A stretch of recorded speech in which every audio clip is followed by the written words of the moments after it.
It is Friday, the 7th of June, 2024, the last installment of Big Talk here on Global Television. We're in Abuja, the capital of Nigeria. I'm Uyag Mofwegbe. It's always a delight to be here.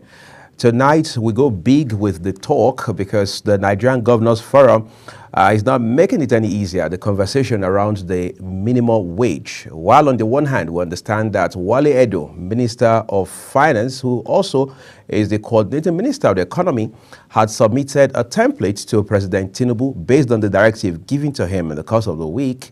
And that had raised some hope that going forward, there's some light, as they say, at the end of the tunnel, that this tripartite committee in its entirety could eventually come up with an offer that would be a little higher than 60,000. But that expectation seems to have been botched now with the Nigeria Governors Forum, a collection of all 36 state governors, coming to say, look, not only are we not able to pay 60,000, it is even not sustainable going forward. Their excuse is if we have to accept to pay 60,000, which, by the way, the organized labor has not accepted, it means we'll use our entire allocation from the federation account to pay salaries every other month. Again, added to that argument, they have also insisted that it is not just to pay minimum wage. They also need to look at the consequential adjustment element, which means that beyond paying minimum wage to workers at the last rung of the ladder, you must factor in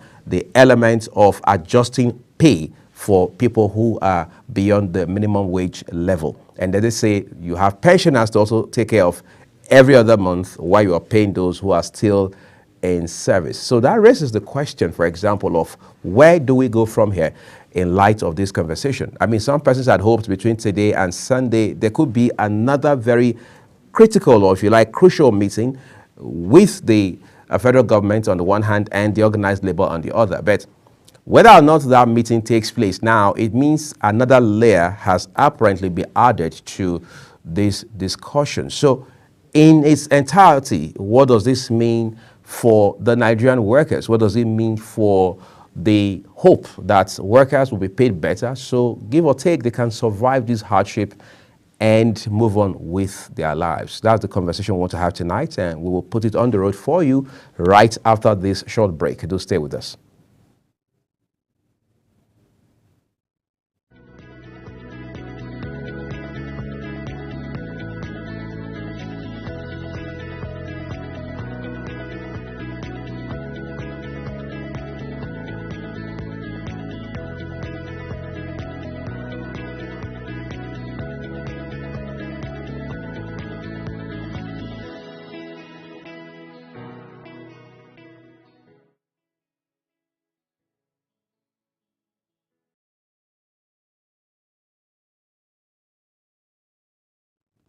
To help us find some science in tonight's conversation, I'm joined live from Benin via Zoom by a lecturer at the Department of International Studies and Diplomacy, University of Benin, Felix Osarebe. So good to have you join us on Big Talk here on Global Television tonight, Felix. Good evening, and viewers, good evening. The audience, I wish you a very good evening too. Thank you. So we're going to get started by, first of all, acknowledging that you work in the public space, but this conversation is not so much about you as it is about the generality of Nigerian workers. The Nigerian Governors Forum, just today, have said, look, we won't be able to pay the 60,000 naira minimum wage that the federal government have proposed because it is not sustainable. Talk to us about how that further complicates this conversation. Well, we should start from looking at wage as the reward for work done. Whether you're in public sector or in private sector, there is something that you get for your services or your inputs. So it can come in form of physical cash, it can come in form of goods, it can come in form of service that will be profitable to you in one way or the other. In Nigeria, the template for salaries and wages is usually set by the government of the day. And we do know that Nigeria is a federal governmental system that has 3 levels of operation. We have the federal government, people work at that level. We have the state government, the component units of the federation. Then we have the local government, the least part of governance in the country. So each of these arms of government, or these levels of government, these constraint units, has the capacity to recruit workers and pay them. But they all rely essentially on the federal level, because the federal level is the largest in terms of disposable powers. The federal level also controls revenue accruable from the major foreign exchange earner, which is crude oil. The federal government also sets what we call tariffs and rates for importation. The federal government equally sets the benchmark for sale of crude oil and determines national budget before states and local government can plan their own budgets. Now, we should also go further to the fact that the Central Bank of Nigeria, which is the apex bank of the country, is controlled by the federal government.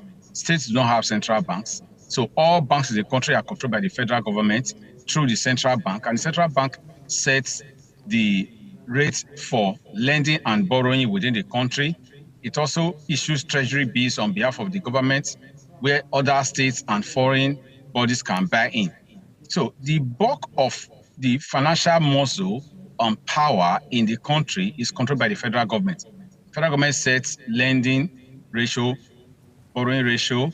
It sets what we call the MPRO, the monetary policy rates. So that is very critical to any economy. The federal government also determines budgeting.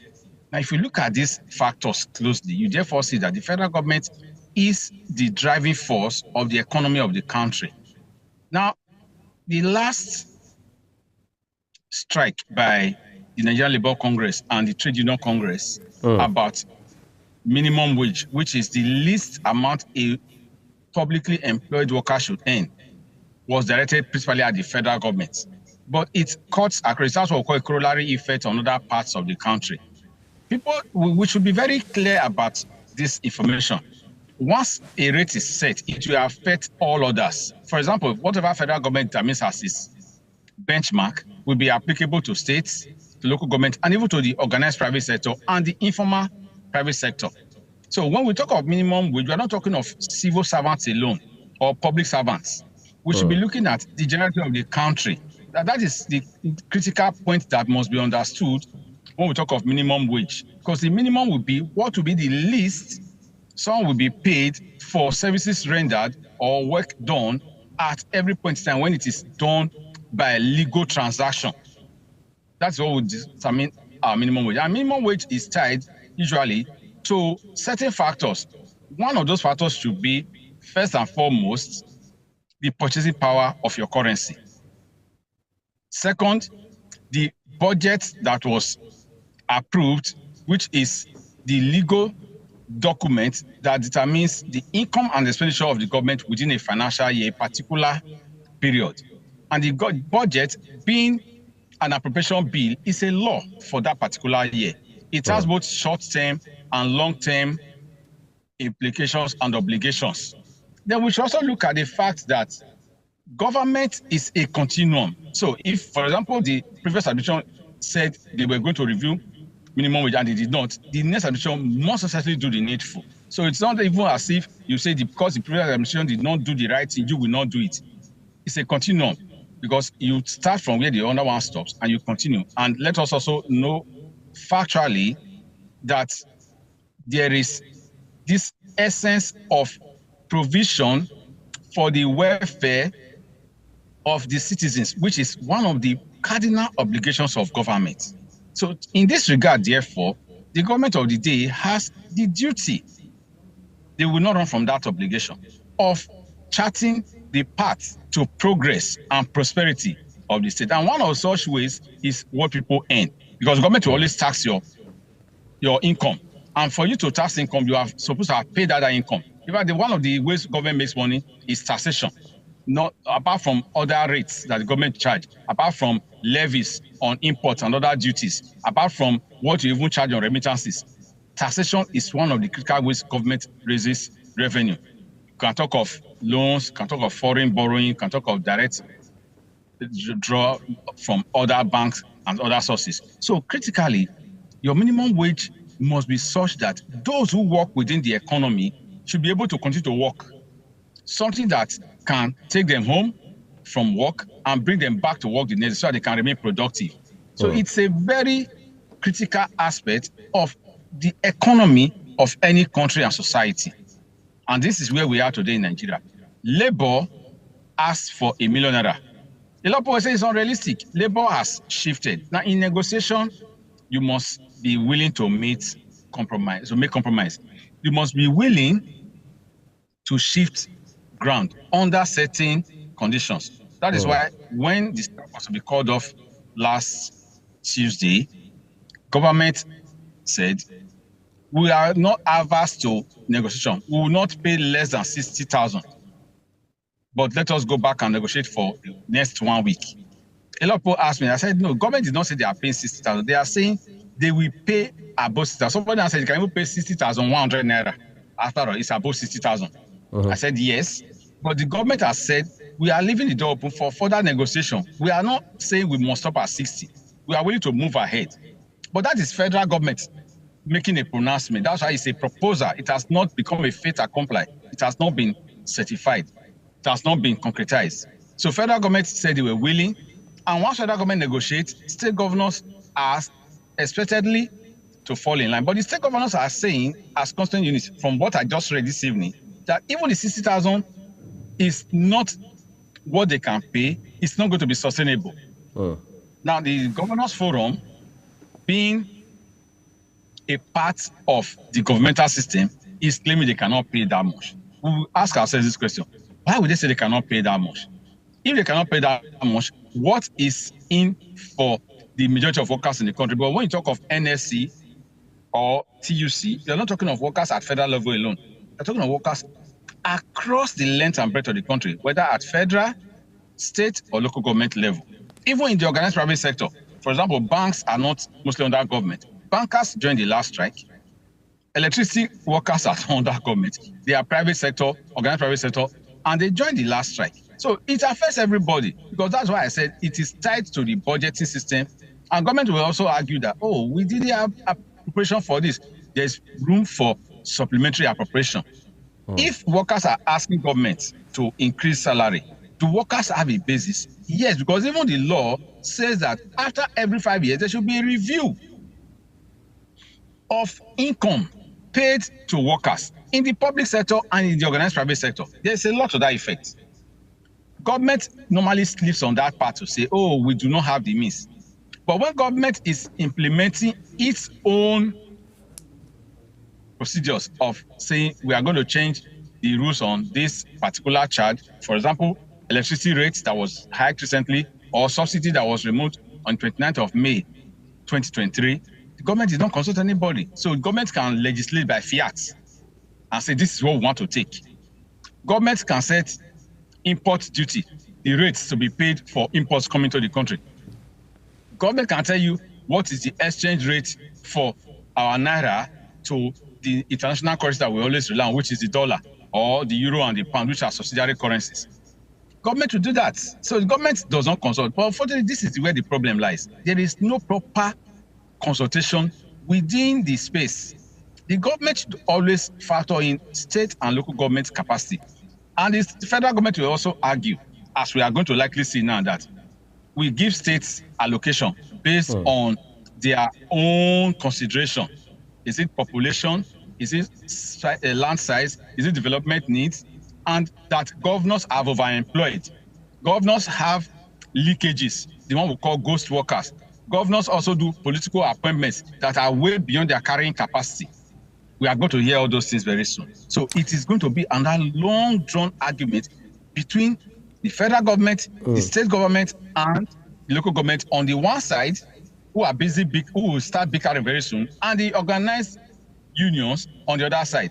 So it will almost appear as if it's a deliberate, let me use the word deliberate obfuscation, where you create distraction within a negotiation so that there will be no end to the bickering and the negotiation will not be conclusive within a short while.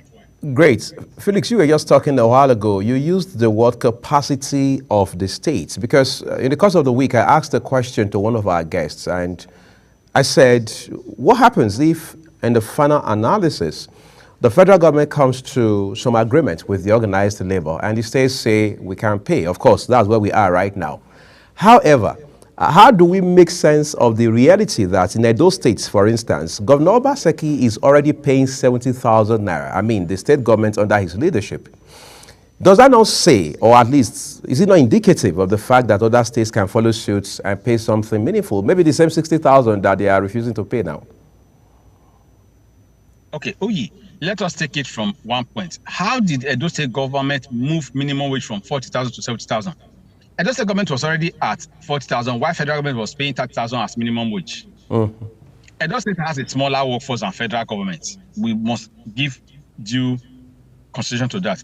But Edo State government has been able, by internal management economics, to cut costs in many areas. And this is where the problem always lies.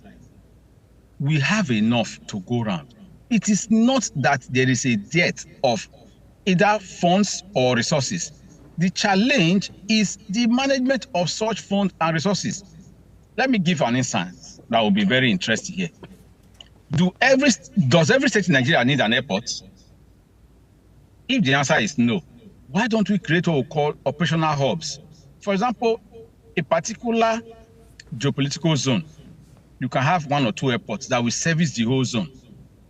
Some can create seaports. Some can create inland ports, what we call dry ports, so that you will not be competing unduly. When every state wants to have a university, every state wants to have an airport, every state wants to have a railway line, it will not augur well for the economy in the long run, because some of these are white elephant projects. So they do not necessarily translate into progress. In fact, they translate into dissipation of resources. And that is why it's a matter of governors sitting down asking themselves, what is relevant to the progress of my community, my state, within the space called the Nigerian nation state? Let me get back to this same discussion. Edo State government has been able to pay. Edo State government has already implemented it from 1st of May when they announced it. Edo State government is talking of e-governance. I'm in Edo State. I don't work for Edo State government, but I hear, I see, and I observe, and I am also following.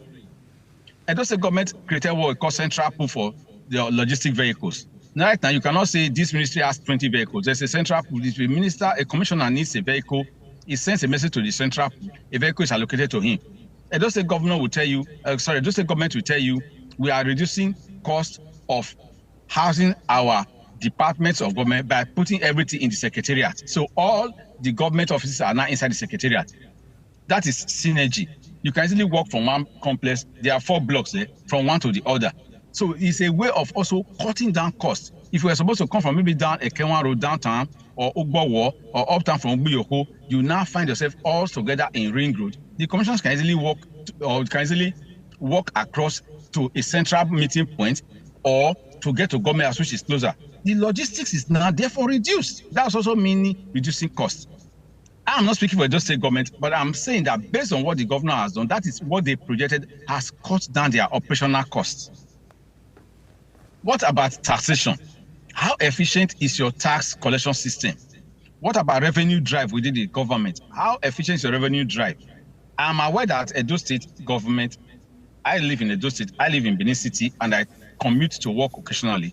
I see bus drivers pay tickets using a modernized system, not just by ticketing alone, that there is a way they will use your phone to sign in, so that as you are paying, you are getting your notification of payment and your number is listed against your phone number. So there is a digitized payment system that collects revenue and transmits to the state coffers directly, not to third parties who will now cut the amount again and take a majority for themselves, or the lion's share, before they give the rest or the leftover to the state government. So in that regard, you find that the state is able to harness resources, and the state can therefore pay normal charges and wages and salary to deserving workers. Interestingly, when you talk of minimum wage, as you just observed in your opening intro, you will also have to think of pensioners, because they are still on the government payment schedule. So you are factoring a lot of money. And when some state governments say they cannot even pay 60,000, you should ask them, what is your workforce? How is your employment pattern? Are you employing because you want to be seen as a good governor, or you are employing because there is a basic need to be met? Do you employ people that will just come and collect salary and sit down loafing, doing nothing, watching television, playing games on their phone, being on social media when they should be productive?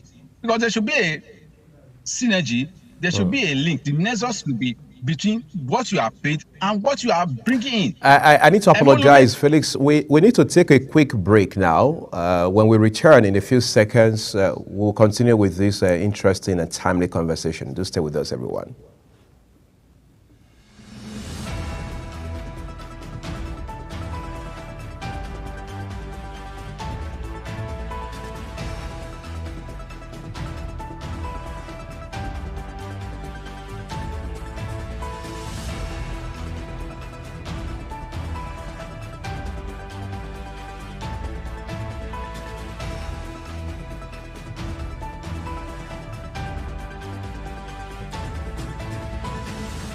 For an insightful idea that takes the center stage and the conversation that gets beyond the headlines, to explore the lasting impact of political decisions, Big Talk got you covered. From policy debates to geopolitical insights, from thought-provoking discussions to actionable insight. What is the real responsibility of government? Big Talk delves deep into the heart of the matter.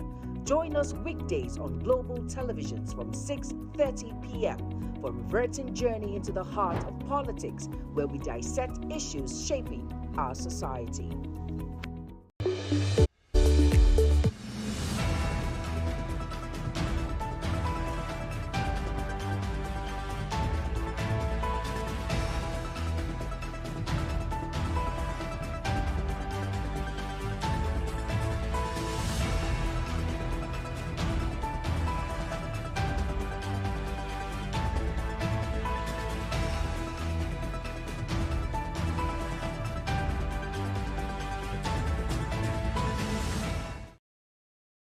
Thank you, everyone, for staying with us here on Big Talk on Global Television. Felix, I would like to say a big thank you to you for being with us on the program. I'd like to ask you a quick question. Now, the Nigerian Governors Forum says, well, we are too financially constrained to be able to pay 60,000 naira. Some people say, well, this at best is just going to make a bad situation worse. It's going to put this negotiation, as it's currently the case, between the rock and a bad place. Talk to us about the implications.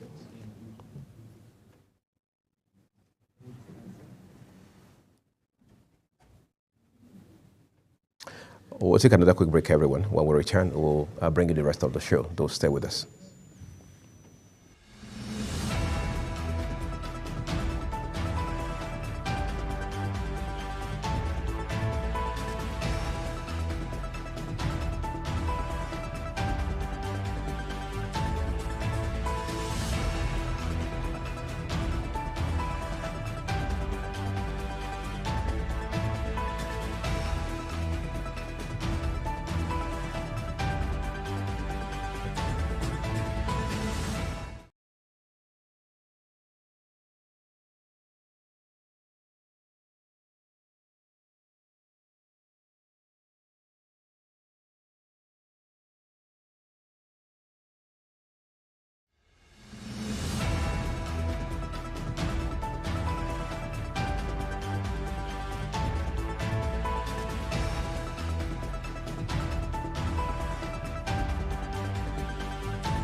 With every government and introduction of new policies, businesses of all kinds and sizes seize the opportunity to evolve and redefine themselves. Business Point on Global Television is where we follow the money and put the facts and figures right in front of you. Watch Business Point every Monday through Friday at 11 a.m. as Kikelamo Okeri tracks all the latest developments across critical sectors. Business Point. This is business.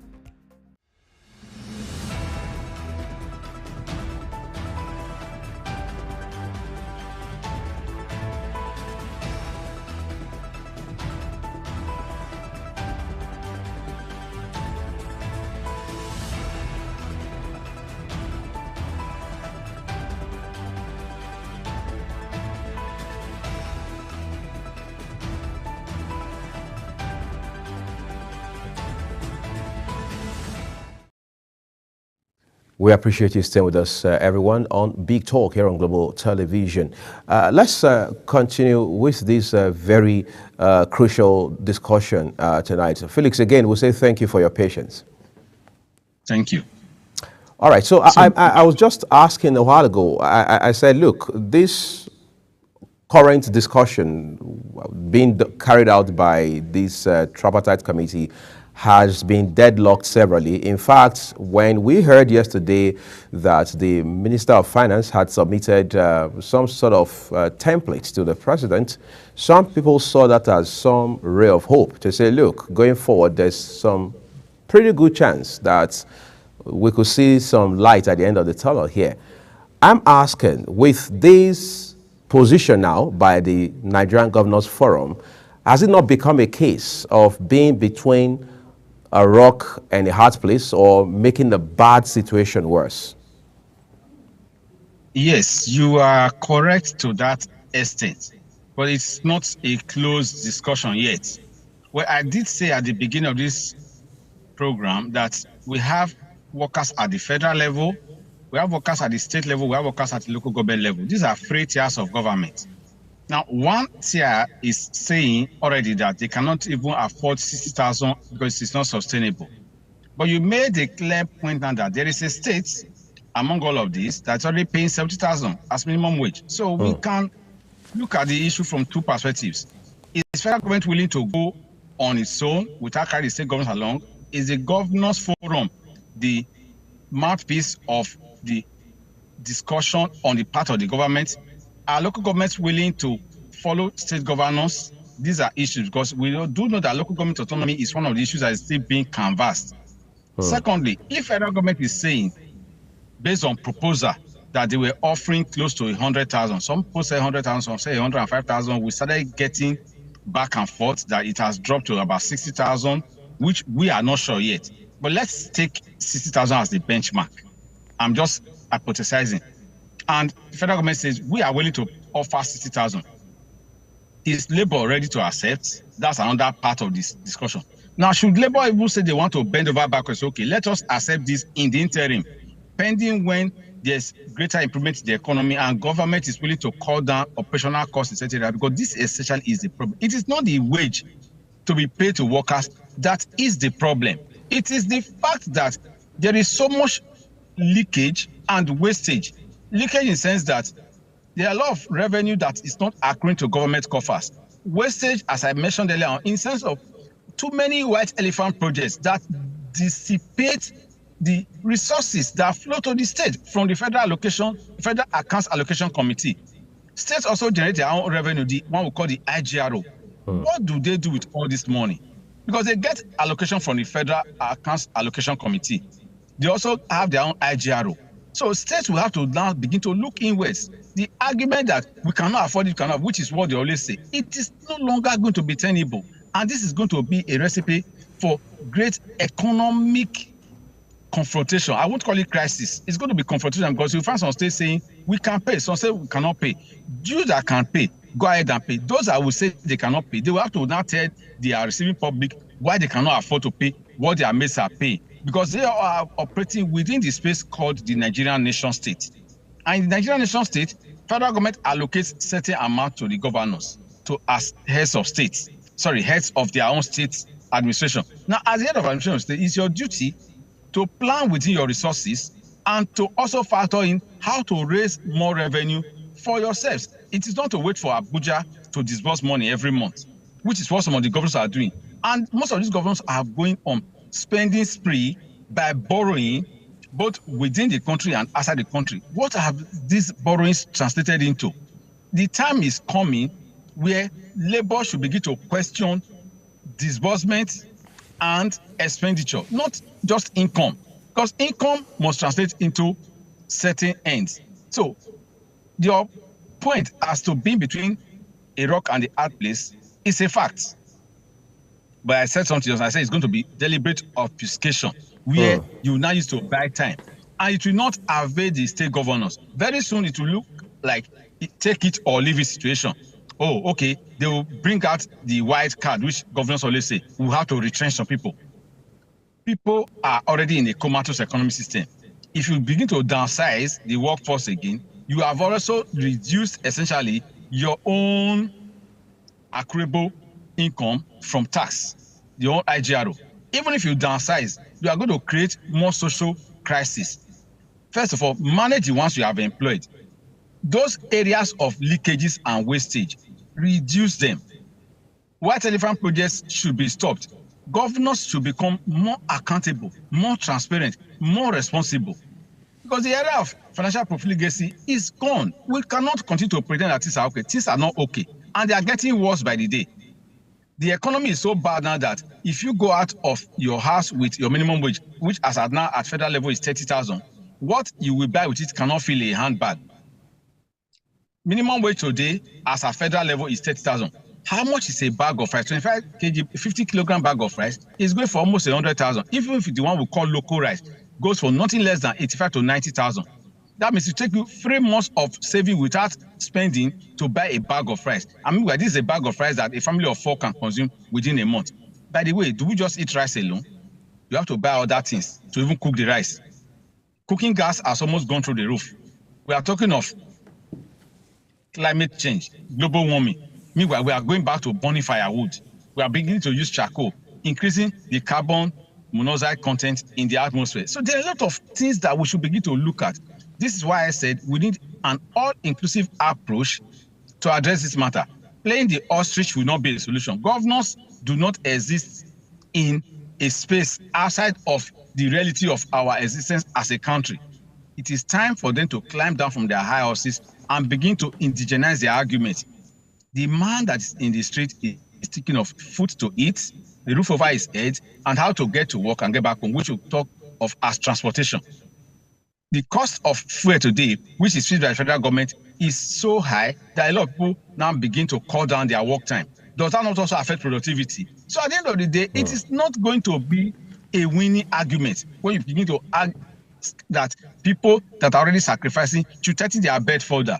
Rather, those at the top, the administrators, the high political office holders, look at what they collect as their take-home.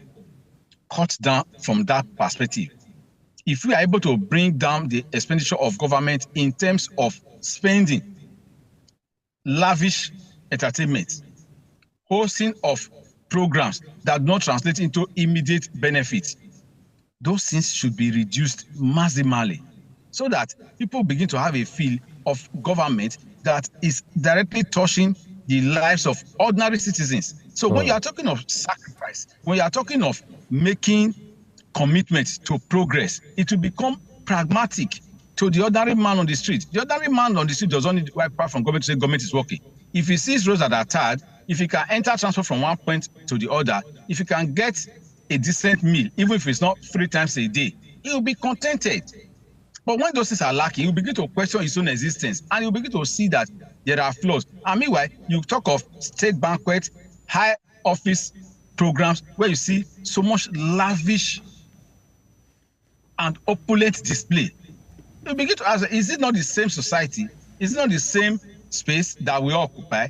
Are we not all human? That would now begin to question the very essence of governance in the very first instance. And that is why I'm advocating that the governors should begin to have a rethink.